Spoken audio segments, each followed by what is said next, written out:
বছর আগে দেশে শুরু হওয়া ডলারের সংকট কাটছে না। বৈদেশিক মুদ্রার মজুদ বাড়াতে সাম্প্রতিক সময়ে যেসব পদক্ষেপ নেওয়া হয়েছিল সেগুলো রিজার্ভ বাড়াতে ব্যর্থ হয়েছে।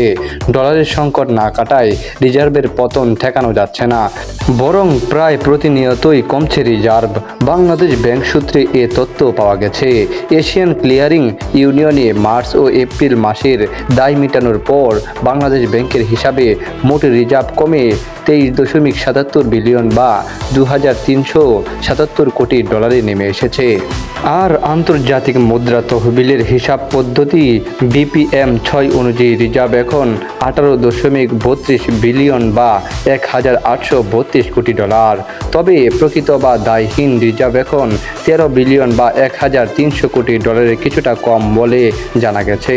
প্রকৃত রিজার্ভ সেটাই যার বিপরীতে কোনো দায় নেই এবং যে কোনো সময় তা ব্যবহার করা যায়। বাংলাদেশ ব্যাংক সূত্রে জানা গেছে, এখন আমদানি নিয়ন্ত্রণের পরও প্রতি মাসে আমদানির দায় মেটানোর জন্য গড়ে প্রায় 500 কোটি ডলার প্রয়োজন হচ্ছে। ফলে প্রকৃত রিজার্ভের অর্থ দিয়ে 3 মাসেরও আমদানি খরচ মেটানো যাবে না। অর্থনীতিবিদরা মনে করছেন, বৈদেশিক মুদ্রার মজুদ আশঙ্কাজনক পর্যায়ে নেমেছে।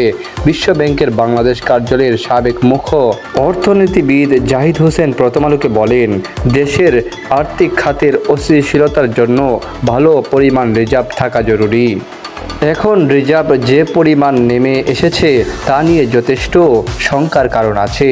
কারণ এই রিজার্ভ দিয়ে দেশের 3 মাসেরও আমদানি দায় মেটানো যাবে না। ভারতের 12-13 মাস ও ভিয়েতনামের 7-8 মাসের আমদানি দায় মেটানোর মতো রিজার্ভ আছে।